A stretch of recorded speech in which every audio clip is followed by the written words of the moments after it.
Ya, puji Tuhan. Memasuki bulan Desember ini kita akan belajar tentang hikmat. Ya, tentang hikmat, saudaraku. Bulan Desember ini adalah bulan Natal, bulan terakhir di tahun 2021. Tidak terasa ya, saudara. Sebentar kita tinggalkan dan kita akan memasuki tahun yang baru. Dan untuk menjalani kehidupan yang lebih baik lagi di tahun yang baru nanti, saudaraku, kita perlu hikmat. Saya percaya kita rindu hidup kita itu lebih baik lagi di tahun yang baru. Boleh saya melihat siapa yang mau lebih baik lagi di tahun depan, saudaraku? Puji Tuhan. Ya, jangan pernah ukur atau bandingkan diri kita itu dengan orang lain. Ya, tetapi mari bandingkan diri kita itu dengan diri kita sendiri di waktu-waktu yang kemarin, saudaraku. Supaya kita boleh menjadi lebih baik dan lebih baik lagi. Yang mengerti katakan amin, saudaraku. Apakah yang di luar bisa dengar suara saya? Jelas? Kalau boleh bergeser aja mepet ke jendela supaya lebih terang ya. Lihat PowerPoint-nya. Puji Tuhan. Ayo bergeser aja biar lebih jelas. Nah saudara, saya mau cerita sebentar tentang ada kata yang di dalam kuali. Dan kuali ini diletakkan di atas kompor yang menyala, saudara. Awalnya kata ini menikmati ya. Wah enak ya, airnya dari dingin kok jadi anget. Dia bisa menikmati, tubuhnya bisa menyesuaikan dengan hawa panas di air. Dan ketika air itu semakin panas, ia masih bisa menyesuaikan. Tetapi ketika air itu mulai mendidih, dia baru menyadari. Ya, dia baru sadar. Dan ketika dia menyadari itu, dia berusaha untuk lompat keluar dari kuali itu, tetapi dia sudah tidak punya kekuatan lagi. Kenapa? Karena tenaganya itu sudah habis untuk menyesuaikan diri dengan panas air tersebut. Demikian juga dalam kehidupan kita sebagai orang percaya, seringkali kita itu kompromi dengan dosa, kompromi dengan pergaulan yang tidak baik, saudara. Ya, kita berkata, kita selalu merasa gini, aku bisa kok bergaul dengan orang-orang seperti ini, aku tidak terpengaruh kok. Sampai akhirnya pada suatu saat, suatu titik, ketika kita mau keluar, kita sudah terlanjur masuk terlalu dalam. Saudara, dari cerita ini, kita belajar apa, saudara? Perhatikan, banyak orang percaya selalu menghadapi masalah bukan karena orang luar, bukan karena setan, tetapi karena kebodohan-kebodohan yang dibuatnya sendiri, saudara. Ya, banyak orang menyia-nyiakan kehidupannya, menyia-nyiakan waktunya. Karena dia adalah pribadi yang keras kepala, tidak mau berubah, sehingga banyak masalah itu terjadi dalam kehidupannya. Saudara, ini harus menjadi perenungan bagi kita, saudaraku. Ternyata tidak semua masalah yang terjadi itu karena orang lain, karena situasi, atau bahkan karena setan sekalipun. Tetapi seringkali masalah itu bisa muncul karena kebodohan yang diperbuat oleh diri kita sendiri. Saya memberikan satu contoh ya. Ini kejadian nyata, ini kisah nyata, saudaraku. Di mana ada seorang wanita muda yang sangat cantik. Tentunya kalau orang cantik ini ya banyak yang naksir, saudaraku ya. Tetapi anak wanita yang cantik ini, dia itu jatuh cinta kepada seorang pemuda, seorang pria pemabok dan pengangguran.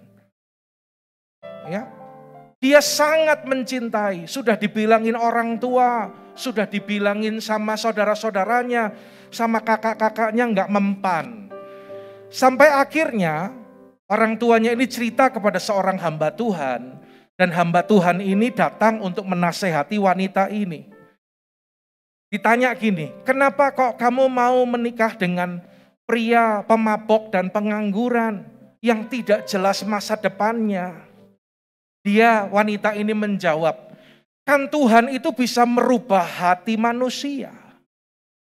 Nah ini contoh kalau orang terlalu ngeroh, saudaraku. Ya, Tuhan mau kita menjadi orang yang rohani, bukan orang yang ngeroh. Tuhan kan bisa ubah hati manusia. Lalu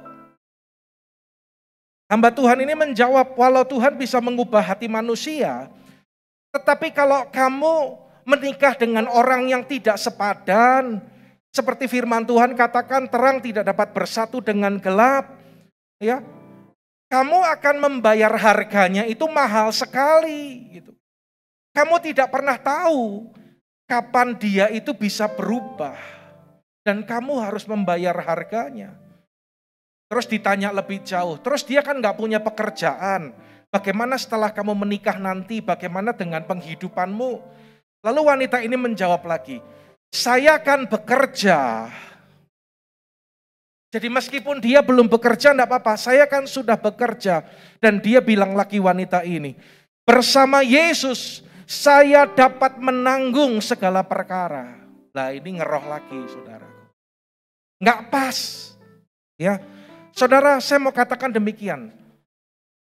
Orang yang demikian itu bukan orang yang beriman. Ya. Karena apa saudara? Alkitab ajar kita, iman itu harus selalu berdiri di atas firman. Yang mengerti katakan amin. Iman itu harus berdiri di atas kebenaran. Ya, bukan di atas pengertian kita, bukan di atas pemikiran kita sendiri. Kalau sesuatu yang berdiri di atas kebenaran diri sendiri dan pikiran kita, meskipun kita percaya itu bukan iman, tetapi itu kebodohan, saudaraku. Ingat, iman harus selalu dasarnya firman. Sesuatu yang kita lakukan meskipun menurut kita benar, kita yakin, tetapi tidak cocok dengan firman, itu bukan dari Tuhan. Ya, saudara. Terus ditanya lagi, nanti kalau kamu hamil gimana? Terus sementara nanti suamimu belum kerja. Lah kamu nanti kalau hamil punya anak, kamu kan harus berhenti bekerja. Nanti gimana untuk hidupmu dan seterusnya? Apakah anakmu nanti dikasih minum cinta? Ya, sampai akhirnya setelah nasihat-nasihat itu diberikan, saudaraku, akhirnya dia itu mulai berpikir dan dia membatalkan rencana pernikahannya dengan pria pemabuk dan pengangguran itu. Saudara perhatikan, tidak sedikit orang percaya hidup dalam kebodohan, saudaraku. Kayak wanita ini, tadinya mau kawin lari, bayangin saudara. Ya, tidak sedikit orang yang hidup dalam kebodohan. Bahkan banyak orang Kristen yang ngeroh. Saudara, hidup dengan doa, tetapi kalau kita tidak belajar hidup dengan hikmat, itu yang tidak bisa. Kita hari ini akan belajar bahwa semuanya itu harus seimbang. Kita katakan seimbang, 2, 3. Sekali lagi lebih keras, seimbang. Ya, kita diajar hidup dengan iman, tetapi kita tidak diajar bagaimana kita berpikir dengan benar. Ini yang membuat tidak seimbang. Diajar untuk mendeklarasikan, tetapi tidak tahu cara kita bertindak dengan hikmat dan pengetahuan. Saudara, sebagai orang percaya, kita harus hidup dengan hikmat. Katakan amin, saudaraku. Saudara, saya akan jelaskan mengapa kita perlu hidup dengan hikmat. Kita ini diciptakan menurut gambar dan rupa Allah. Saudara yang yakin Anda diciptakan menurut gambar dan rupa Allah, angkat tangan saudara. Puji Tuhan. Ya. Dan salah satu hal yang membedakan manusia dengan ciptaan yang lain adalah Allah itu memberikan intelijen, kemampuan berpikir, kecerdasan kepada kita, saudaraku. Jadi ketika hidup kita dipulihkan dengan Tuhan, bukan hanya hubungan kita dengan Tuhan secara roh kita dipulihkan, tetapi dengar, ya, kecerdasan kita, intelijen kita juga ini dipulihkan oleh Tuhan. Mengapa saudara? Karena kita harus berjalan bukan hanya dengan doa, tetapi dengan iman, tetapi juga dengan kecerdasan, dengan hikmat. Inilah yang akan membuat saudara dan saya menjadi pribadi yang bijaksana, saudara. Saya harus katakan maaf. Kadang orang Kristen itu bicara iman, bicara roh dia luar biasa. Tetapi maaf apa? Kurang cerdas. Kalah pintar dengan orang-orang dunia. Ya, hari ini kita belajar saudaraku. Bagaimana harus seimbang. Ayo kita dengar firman, kita belajar firman dengan secara utuh. Ya, kita kenal Tuhan secara utuh. Kita melakukan firman secara utuh, nggak pilih-pilih.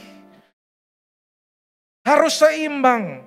Kalau kita berjalan dengan hikmat, kita tidak lagi mengalami kebodohan demi kebodohan. Saya memberikan 2 contoh sebelum kita maju ke poin berikutnya. Sekarang itu muncul ekstrim kanan dan ekstrim kiri. Ekstrim kiri itu seperti apa? Jadi ada orang Kristen yang terlalu memakai akalnya. Sehingga segala sesuatu itu harus masuk akal, ya, membuat mereka itu sulit untuk percaya kepada Tuhan. Hati-hati, saya berharap kita tidak seperti ini, saudaraku. Bagi orang yang hidup terlalu memakai akalnya, mereka itu memandang orang Kristen, memandang orang percaya itu sebagai orang yang bodoh. Kenapa? Lambung nggo iman tok. Ya. Sementara ekstrim yang sebaliknya, orang yang hidup dengan iman terlalu ngeroh, saudaraku. Dan orang yang terlalu ngeroh ini melihat orang yang terlalu memakai akalnya sebagai orang yang tidak punya iman. Jadi akhirnya muncul gap. Padahal apa saudaraku? Tuhan mau kita hidup berjalan dengan kedua-duanya. Harus seimbang tadi saudara. Kalau Tuhan tidak mau kita berjalan dengan kecerdasan, ya dia nggak akan ciptakan otak kita saudara. Betul enggak saudaraku? Kalau dia ciptakan otak, memberikan kecerdasan bagi kita, dikasih otak, ya harus dipakai. Itu poinnya saudaraku. Ya, karena kita adalah manusia yang diciptakan dengan kecerdasan untuk kita boleh memiliki pengetahuan bagaimana kita berpikir dengan benar. Nah, sekarang kita akan maju, kita akan melihat mengapa kita perlu hikmat. Yang pertama, hikmat melindungi kita. Perhatikan ayat ini saudaraku, karena perlindungan hikmat adalah seperti perlindungan uang. Dan beruntunglah yang mengetahui bahwa hikmat memelihara hidup pemiliknya. Perlindungan hikmat seperti perlindungan uang.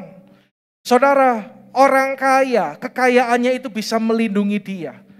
Kalau berbicara orang kaya, memang Alkitab juga bilang gini, orang kaya itu punya banyak sahabat, tetapi orang yang miskin itu banyak ditinggalkan. Itu Alkitab yang katakan saudaraku. Orang kaya itu bisa bayar ini, bisa bayar itu, bisa sewa bodyguard, bisa buat sistem keamanan di rumahnya, dan sebagainya.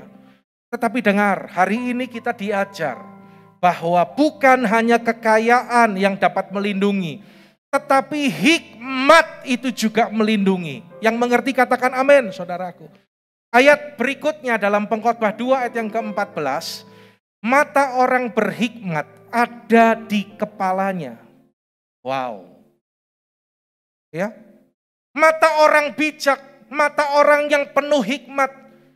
Kalau kita menjadi orang yang penuh hikmat, matanya itu ada di kepalanya, saudara. Bayangkan. Jadi kita itu bisa melihat apa yang terjadi di depan, melihat jauh ke depan hal-hal yang tidak dapat dilihat oleh orang lain.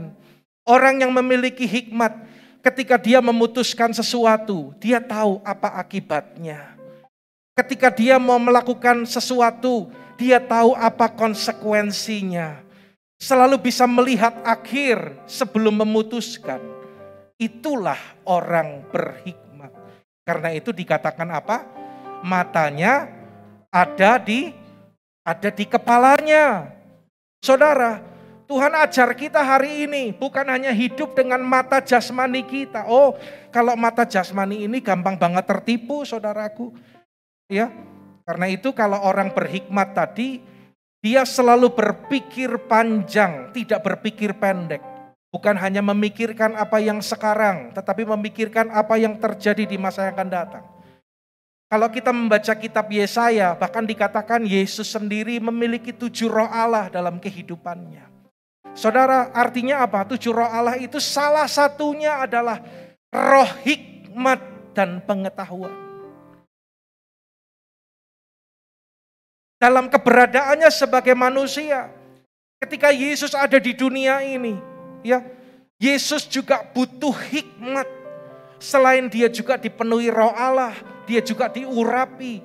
Tetapi ketika Yesus melayani, dia bisa mengalahkan segala tantangan, pencobaan. Dia menang karena dia punya roh hikmat. Saudara, bukankah kita orang percaya, kita pun harus memiliki roh yang sama seperti Yesus? Apa perbedaan hikmat Allah dengan hikmat dunia? Perhatikan ya, kalau Amsal berkata, permulaan hikmat adalah takut akan, mana suaranya ya? Permulaan hikmat adalah takut akan Tuhan, ya. Jadi hikmat itu dimulai dengan takut akan Tuhan. Perhatikan bedanya.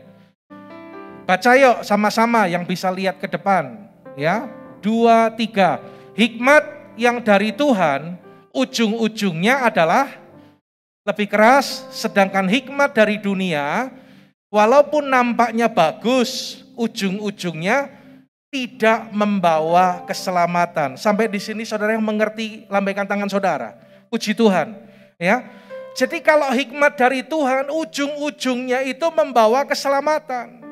Hikmat dari Tuhan semuanya untuk kebenaran, itu bedanya.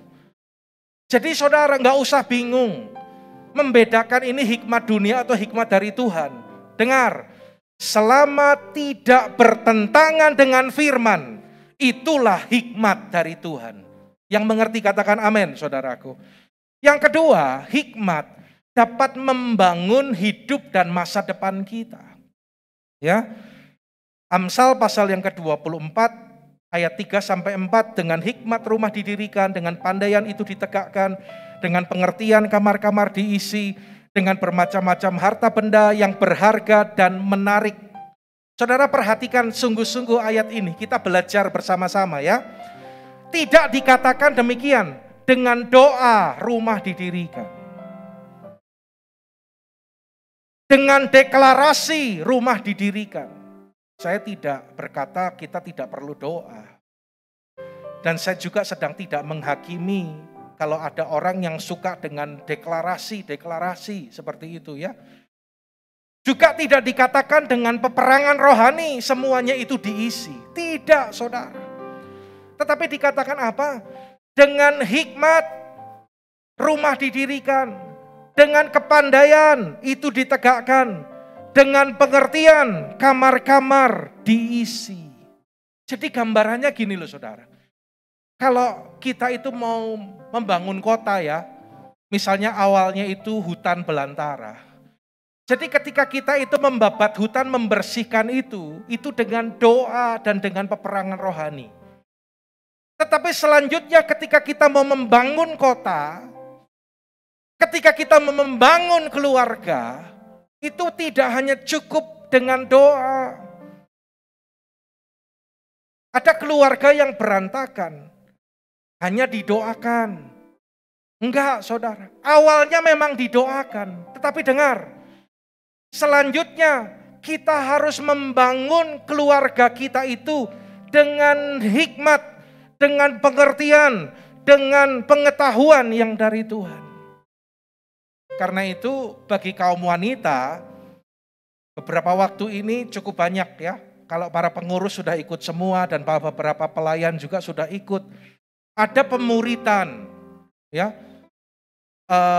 untuk wanita. Diajar bagaimana jadi wanita yang cerdas.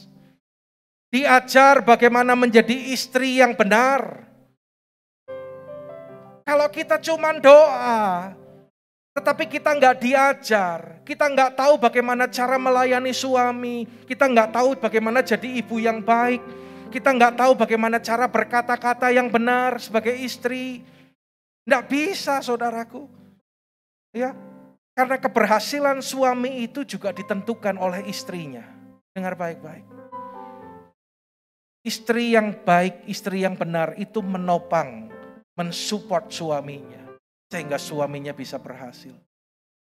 Apalagi di tempat kita juga ada WCB. Ya, kadang orang disuruh ikut gitu, wah enggak dulu, nanti dulu. Kita perlu itu supaya kita itu terus bertambah dalam hal hikmat, ngerti, terima pengetahuan, terima firman.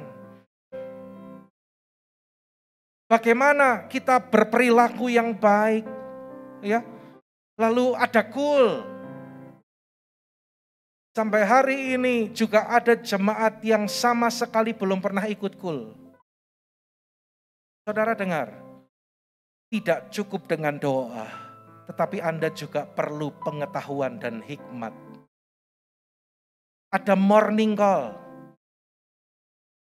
Ada sekitar 45 sampai 50 orang yang sudah dalam tanda petik kecanduan morning call, saudara. Bahkan enggak saya reminder juga mereka sudah pasti ikut morning call. Ada yang dari setengah 6 lewat 5 menit, lewat 10 menit sudah join di morning call. Kenapa saudara? Dengar. Karena ketika kita ikut morning call, kita juga memuji menyembah Tuhan. Bukan hanya itu, saudara dengar firman, saudara mendapatkan pengetahuan dari Tuhan, mendapatkan pengertian. Ya, di sini kita belajar. Jadi membangun keluarga tidak cukup hanya dengan doa, tetapi harus dengan hikmat dan pengetahuan. Kenapa sekarang saya juga ambil kuliah lagi? Padahal jujur saudara, gak gampang. Ya, ngatur waktunya, tugasnya. Saya cerita kepada beberapa orang pengurus, bagaimana ketika sebelum mulai kuliah sudah dikasih tugas. Ya, belum tak tunjukin ya tugasnya ya. Setiap hari dikasih tugas. Pertengahan kuliah, tugas presentasi. Selesai kuliah, ujian akhir semester ya memang harus seperti itu. Selesai UAS, dikasih tugas lagi. Ada yang 1, ada yang 2, ada yang 3. Suruh membaca, menyimpulkan buku bahasa Inggris tebalnya 165 halaman kali 2. Sementara ada tugas pelayanan, mempersiapkan firman seperti ini. Aduh rasanya Tuhan. Sampai suatu saat saya suruh Bu Andi, pegang yang kepala papi kok anget ya yang. Iya bener anget pi gitu. Angetnya itu bukan demam karena sakit kepala tetapi demam karena kepenuhan saudaraku. Tetapi kenapa saya lakukan itu? Karena saya nggak mau jadi orang bodoh. Saya mau belajar. Saya perlu mendapatkan hikmat, pengetahuan lebih lagi. Ya, agar saya pun juga bisa membagikan itu kepada jemaat Tuhan. Saudara ini penting, hikmat dapat membangun hidup dan masa depan kita. Sekarang kita melihat dari mana kita peroleh hikmat. Yang pertama jelas dari Tuhan. Lihat ayat ini, Ia mengaruniakan hikmat, berarti dari Tuhan. Tetapi ingat saudara, ini hanya salah satu. Ya, Tuhan bisa pakai banyak hal untuk kita beroleh hikmat. Lihat ayat tadi. Karena orang yang dikenannya, ia mengaruniakan hikmat. Jadi ada hikmat yang diberikan itu sebagai anugerah, karena orang itu menyenangkan hati Tuhan. Contoh dalam Alkitab adalah Salomo. Kita tahu Salomo bagaimana ketika dia memberikan korban kepada Tuhan, dan itu menyenangkan hati Tuhan. Karena saking senangnya Tuhan, dia tanya, kamu mau minta apa? Lalu Salomo bilang, aku minta hikmat. Tuhan memberikan hikmat. Diberikan sebagai anugerah, gak usah belajar. Luar biasa ya saudaraku ya. Ada hikmat yang Tuhan berikan dengan cuma-cuma. Tetapi yang kedua, dari mana kita peroleh hikmat? Baca sama-sama, 2, 3. Lebih keras, 2, 3. Kurang keras, 2, 3. Didikan. Apa iya Pak? Lihat. Amsal 29:15 ini berkata, tongkat dan teguran mendatangkan hikmat. Sampai di sini dulu saudara. Makanya orang yang tidak suka didikan, tidak suka teguran, maaf, pasti jadi bodoh. Ya, hidupnya akan terus melakukan kebodohan demi kebodohan. Saya percaya Tuhan mengasihi kita karena itu Tuhan warning, Tuhan berikan kita hal ini. Ada banyak anak-anak saudara yang tidak dididik oleh orang tuanya. Loh, jangan kira semua orang tua itu mendidik anak-anaknya loh saudara. Ada orang tua yang tidak bertanggung jawab. Karena itu setiap kali saya mendoakan satu keluarga, mendoakan orang tuanya, mendoakan anak, ketika penyerahan anak saya mendoakan, Tuhan, Kau memberikan hikmat kepada orang tua untuk mendidik anak ini dalam takut akan Tuhan. Tidak semua orang tua itu bisa mendidik, saudara. Ya, banyak anak-anak yang tidak dididik, tidak diajar, ketika besarnya melakukan kebodohan. Besarnya, tadi ayat tadi berkata, mempermalukan orang tuanya. Tetapi ada juga anak yang tidak menolak didikan, tetapi orang tuanya memang tidak mendidik. Nah ini beda lagi saudara. Nah kalau menurut saudara, saya sebagai bapak rohani, saya bapak yang mendidik enggak? Kok yang keras cuman dari sini ya? Saya bapak yang mendidik enggak? Saya pernah diskusi ngobrol dengan seseorang. Saya bilang memang saya ini salah satu gembala yang cerewet. Ibadah ngingetin, morning call ngingetin, terlambat diingetin. Terus orang ini jawab gini, iya loh Pak bener. Memang ada pendeta yang menang orang ngapa-ngapain katanya. Jemaatnya meh kebaktian yo dineng, orang kebaktian yo dinengke. Ini kata orang loh ya, bukan saya loh ya. Oh gitu ya? Iya. Nah terus saya tanya, lah kalau Anda suka yang mana? Ya saya ya suka yang dididik lah. Ingat tadi, kalau nggak dididik akan melakukan kebodohan. Ya, saudara, dalam didikan orang tua, dalam teguran itu mendatangkan hikmat. Coba anak-anak, saya kasih contoh ya. Kalau orang tua itu negor, orang tua itu kasih wejangan, baik kita terhadap orang tua kita, dan Anda yang sudah punya anak, mungkin anak-anak dari kecil, Anda perhatikan, kan kadang kita ngingetin anak-anak toh, ngomong terus. Satu hal itu bisa diomong terus. Kasih wejangan ngomong terus, apalagi mami ya, mamah ya, waduh ngomong terus. Sampai tidak sedikit anak yang bilang maminya cerewet gitu kan. Ya. Tetapi dengar saudaraku, tanpa sadar didikan orang tua itu jadi rema, nancep di pikiran kita.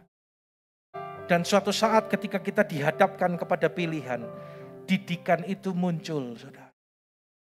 Didikan itulah yang membentuk karakter kita. Ya. Didikan mendatangkan hikmat. Sekali lagi, Anda senang sama bapak yang mendidik, apa yang enggak? Ya, kalau saya enggak terlalu cerewet, itu sebenarnya malah lebih enteng buat saya, saudara. Saya pernah kemarin perjalanan sama Koeko ini di sini. Lagi di jalan saya ingat, iya besok morning call, berhenti dulu ya sebentar, Koeko. Betul Koeko? Terus saya ngapain? Broadcast ke jemaat. Jangan lupa besok morning call. Kalau enggak, saya lebih gampang, lebih enak saudaraku. Ya, tetapi jangan berpikir, aduh pendeta ini cerewet bener gitu kan. Ya, bersyukur kalau Anda itu diperhatikan, tandanya Anda dididik dalam kebenaran, ya. Dari mana hikmat kita peroleh? Berikutnya adalah orang tua. Kalau tadi didikan dan teguran ya. Yang ketiga orang tua. Konon hikmat ada pada orang yang tua dan pengertian pada orang yang lanjut umurnya. Jadi orang tua di sini itu bukan hanya sekedar papa mama kita, tetapi juga berbicara apa? Orang yang sudah tua secara usia, sudah lebih dewasa dari kita, baik rohaninya, pengalamannya, karakternya. Ya, karena sudah makan asam dan garam kehidupan katanya. Ya.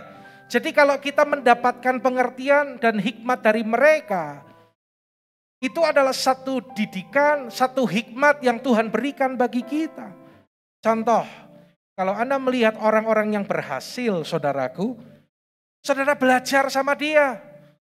Anda bisa tangkap hikmat itu dari dia. Jangan berpikir gini, ini kan hikmat dunia ya, ini kan orang gak kenal Tuhan. Saudara, tadi saya bilang apa? Tuhan itu bisa pakai segala cara. Selama tidak bertentangan dengan firman, kita bisa tangkap itu sebagai hikmat yang Tuhan berikan bagi kita. Caranya seperti itu, saudara. Ya, karena itu hidup kita akan terjaga. Dari mana kita peroleh hikmat? Di jalan-jalan. Nanti saya coba pulang tak lihat di jalan Jogonegoro. Hikmat berseru nyaring di jalan-jalan, di lapangan-lapangan, yang memperdengarkan suaranya di atas tembok-tembok, ia berseru di depan pintu gerbang kota. Hikmat berseru-seru, di mana-mana hikmat memanggil saudara, untuk saudara tangkap. Saudara, saat ini kita hidup di satu era yang digital ya. Satu masa atau zaman yang sudah sangat maju. Sebenarnya banyak hikmat yang kita bisa serap, saudaraku. Anda bisa belajar dari buku, ya kayak saya tadi. Waduh, bacaan bukunya banyak, saudara. Ya, minggu ini juga saya harus selesaikan dua buku seperti ini lagi. Dari buku kita bisa belajar. Dari YouTube kita bisa belajar. Bahkan ibu-ibu yang gak bisa masak juga bisa belajar masak dari internet. Betul gak saudara? Cara ngeracik gini, cara masak ini bumbunya apa, cara bikin kue gimana. Saya pernah nasihati seseorang, kalau kamu mau memulai kehidupanmu, memulai usaha, ayo dong kamu deket sama Tuhan, satu. Yang kedua, saya juga ajarkan prinsip ini. Kamu belajar, kamu buka internet, buka wawasan. Ada caranya bikin makanan kecil yang ini, ada caranya bikin roti seperti ini, ada caranya bikin keripik seperti ini. Caranya jelas, diajarin cara packingnya, diajarin cara pemasarannya. Kenapa nggak mau belajar? Nah inilah saudaraku, ya banyak hal kita bisa belajar. Jadi mari kita belajar. Meskipun ada orang yang bilang orang yang nggak ngerti ya, hati-hati loh internet itu sesat loh, itu 666 katanya. Kalau www itu dari setan kayak gitu. Dengar saudara, dengar baik-baik. Semua teknologi dan hikmat itu datangnya dari Tuhan. Kalau gereja, anak-anak Tuhan gak mau pakai itu, maka setan yang akan pakai itu. Ya, kita terlambat, pandemi baru pakai online. Tetapi sebelum itu, berapa banyak penyesatan, berapa banyak hal-hal yang dari si jahat itu disebar lewat dunia maya, saudaraku. Tetapi puji Tuhan, dengan pandemi ini, akhirnya gereja pun juga bergerak di dunia maya. Ya, kita juga menjadi berkat. Karena itu jangan lupa ya, follow dan subscribe akun YouTube GBI House of Glory dan akun YouTube Pendeta Timotius Andi. Bukan kenapa? Kalau semakin banyak yang nge-like dan subscribe, maka itu akan sering muncul ke permukaan. Kalau sering muncul ke permukaan, itu akan dilihat dan menjadi berkat bagi banyak orang. Jangan lupa like akun Instagram GBI House of Glory dan House of Grace Semarang, saudara. Supaya itu muncul. Karena apa? Ringkasan khotbah morning call, ya, dan artikel-artikel rohani itu kita terus posting di IG. Jadi bantu di like supaya muncul dan menjadi berkat. Ya, kita nggak hanya nge-like yang TikTok, saudaraku ya, tetapi juga nge-like hal-hal rohani supaya jadi berkat. Itu tujuannya. Oke, selanjutnya waktu sudah semakin habis, saudara. Yang kelima, dari mana kita peroleh hikmat? Baca sama-sama yuk, 2, 3. Kalau kita mau belajar, selalu ingin tahu, suka belajar, penasaran, ya, nggak puas, pingin tahu lebih jauh lagi. Lihat, aku hikmat tinggal bersama-sama dengan kecerdasan dan aku mendapat pengetahuan dan kebijaksanaan. Saudara, hikmat tidak akan tinggal di hati orang yang bebal. Hikmat tidak akan pernah tinggal di hati orang yang keras kepala, saudara. Yang selalu bangga dengan kebodohannya. Ada orang yang nggak sadar kalau dia itu bodoh. Di morning call saya kemarin sudah ingatkan, ya, saya sudah sampaikan. Jadi sebenarnya Tuhan itu bisa tegur kita itu lewat banyak cara. Saya saksikan kemarin ketika saya ngobrol dengan seseorang dan saya itu ngomong sesuatu lah kira-kira. Ya. Sebenarnya menurut saya itu tidak apa-apa. Karena saya sedang tidak menjelekkan atau apapun. Tetapi setelah saya ngomong kayak gitu, saudara, saya itu ngerasakan nggak damai sejahtera.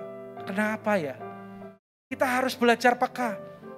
Jangan sampai ada damai sejahtera, nggak ada damai sejahtera, kita nggak kerasa apa-apa. Payah saudaraku kalau kayak gitu. Kenapa kok aku nggak sejahtera ya? Lalu saya ngerenung Tuhan, kalau ada yang salah ingatkan saya. Lalu Tuhan ingatkan, harusnya tadi kamu nggak boleh ngomong seperti itu. Ya Tuhan, ampuni aku Tuhan. Kuduskan perkataanku, pikiranku. Dalam nama Yesus, aku cabut segala perkataanku dalam nama Yesus. Tuhan juga bisa tegur lewat orang lain. Tuhan bisa tegur lewat situasi. Kenapa ya, kok aku melakukan ini tuh kok gagal terus? Kenapa ya, kok ada-ada aja terjadi dalam hidupku? Kalau kita peka, Tuhan bisa saja sedang tegur dan didik kita, saudara. Tapi maaf, ada orang-orang yang mengalami sesuatu berulang kali. Pun itu enggak mudeng kalau itu didikan dan teguran Tuhan. Ini yang namanya tadi saya katakan, jangan menjadi orang-orang yang hidup dalam kebodohan, saudaraku. Ya, tapi orang yang selalu ingin belajar, ingin sesuatu yang baru, ingin wawasannya diperluas, dengar, hikmat pasti mengejar dia. Dan yang terakhir sebelum kita akhiri, dari mana kita peroleh hikmat? Dari warisan. Pengkhotbah 7:11 berkata, hikmat adalah sama baiknya dengan warisan dan merupakan suatu keuntungan bagi orang-orang yang melihat matahari. Garis bawahi, hikmat sama baiknya dengan warisan. Orang kalau berbicara warisan, orang hanya berpikir warisan dari orang tua kepada anak-anak itu yang utama itu adalah uang, kekayaan, atau mewariskan perusahaannya. Tetapi Tuhan katakan hikmat sama baiknya dengan warisan. Kalau Anda baca dari perjanjian lama sampai perjanjian baru, kita banyak menemukan banyak contoh hamba-hamba Tuhan, tokoh-tokoh dalam Alkitab. Bagaimana mereka mewariskan hikmat kepada anak-anak mereka. Mewariskan takut akan Tuhan kepada mereka. Mewariskan cara hidup dalam iman kepada mereka. Dengar orang tua. Dengar ini baik-baik. Yang paling berharga bukan ketika kita mewariskan uang dan kekayaan kita. Tetapi yang paling berharga adalah ketika orang tua mewariskan nilai-nilai hidup, mewariskan kebenaran, mewariskan hikmat. Karena itu saudara harus bersyukur. Kalau anak-anak di tempat ini, Anda itu punya orang tua yang bijaksana. Anda itu punya orang tua yang dalam tanda petik tadi cerewet, ngomong terus, ngingetin terus, gak pernah berhenti ngasih tahu, ngingetin. Bersyukur karena itu adalah sesuatu yang berharga. Saya mau kasih ingat buat kita semua, termasuk diri saya, dengar. Orang tua itu memang memberikan warisan, hikmat, memberikan warisan kepada kita. Tetapi jangan lupa, orang tua itu juga punya kelemahan, saudara. Tetapi saya mau pesan seperti ini hari ini bagi kita. Meskipun orang tuamu punya kelemahan, Meskipun engkau sekarang lebih hebat dari orang tuamu, jangan pernah kurang ajar sama orang tua. Karena Tuhan katakan, orang yang mengasihi, menghormati ayah ibunya, hidupnya diberkati Tuhan dan lanjut umurnya. Ya, apapun itu, jangan pernah kurang ajar sama orang tua. Meskipun orang tua lakukan kesalahan, meskipun orang tua punya kelemahan, meskipun kita mungkin nggak cocok dengan didikannya. Karena saya berapa kali ngelayani anak-anak itu yang sampai kepahitan sama ayah ibunya, saudara. Bayangin. Ya, jangan pernah kurang ajar sama orang tua. Itu bisa menutup pintu berkat saudara loh, saudara. Ya, hargai. Kita terima warisan yang baik dari orang tua kita. Meskipun punya kelemahan, tetapi pasti ada nasihat-nasihatnya yang benar. Yang kita bisa terima itu sebagai hikmat yang dari Tuhan. Saudara, hidup orang percaya harus hidup bukan hanya dengan doa, bukan hanya dengan iman, tetapi hidup dengan hikmat Tuhan. Amin.